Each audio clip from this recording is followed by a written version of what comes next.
great I am. I'm gonna float like a butterfly and sting like a bee. I am the king of the world. G5 Jeff TV, hit the subscribe button, hit the like button, hit the share button as you come on in. Big shout out to the sponsors of the channel, my boy Fast Classic. His mixtape is in the description box. It is absolutely free. Definitely give him a download, give him a listen. And my boy Matt, definitely check his apparel out on IG at We All From. Now, David Benavidez got a 9th round stoppage over Anthony Dirrell to win the WBC 168-pound championship of the world. Now, this was a entertaining fight, high level of drama, but nobody's talking about this fight because the main event, Errol Spence and Shawn Porter, was so good. But we're going to take the time out today and give this fight its just due. David Benavidez may possibly be the best 168-pounder in the world. Unfortunately, this fight was determined by a cut that was created by a punch by David Benavidez. It was a jab that created the cut over Anthony Dirrell's eye. The cut was nasty. Like, the cut was nasty. Like, I mean, it was right over the eyelid. It was in the worst possible spot. Impairs the vision, and just that cut had no chance. Like, no chance. Like, the cut man had no shot in terms of that cut. And the cut looked like a set of lips. That's what it looked like. It looked like a set of lips. And Anthony Dirrell had a similar cut in his previous fight, which was the fight that he won the WBC title, when they had to stop that fight because of a similar cut.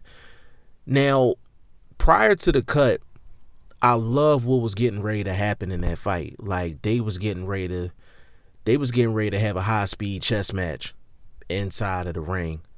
Like, you could see both guys thinking their way through the fight, and you can see them both trying things and see how it was going to work against the opponent. Now, let me break down what was going on prior to the cut. This is why I said David Benavidez might be one of the best. He might be the best 168-pounder in the world. He's not your typical tall guy. He's a tall guy that uses his height. Like, he fights tall. Like, he doesn't really squat down. He doesn't give up his height. That's what a typical tall boxer does. But he uses his height and his arm length in a different way. And let me explain that. What makes David Benavidez so good is not only does he stand straight up, he stand tall, he don't squat down, but he uses his jab in a variety of ways.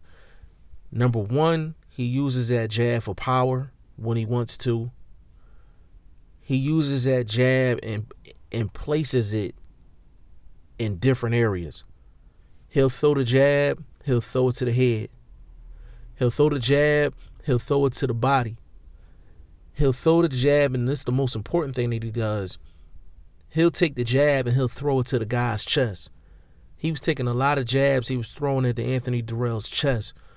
You look at it and you're thinking like, oh, that shot not doing nothing. But you got to pay attention. When David Benavidez is throwing that shot to the body or throwing that shot to the chest, what he's doing is he's closing the distance as he's doing it.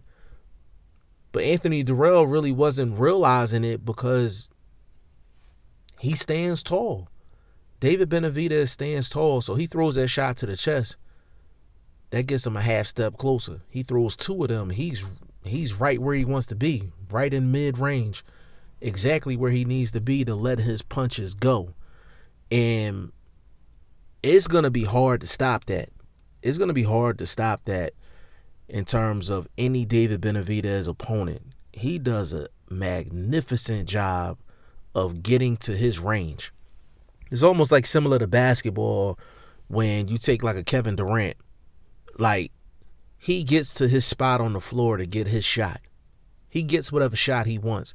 It's similar to that. David Benavidez, he uses his jab and he'll use maybe a two-punch combination just to get the punching room he needs to let off his 4, 5, 6 punch combinations.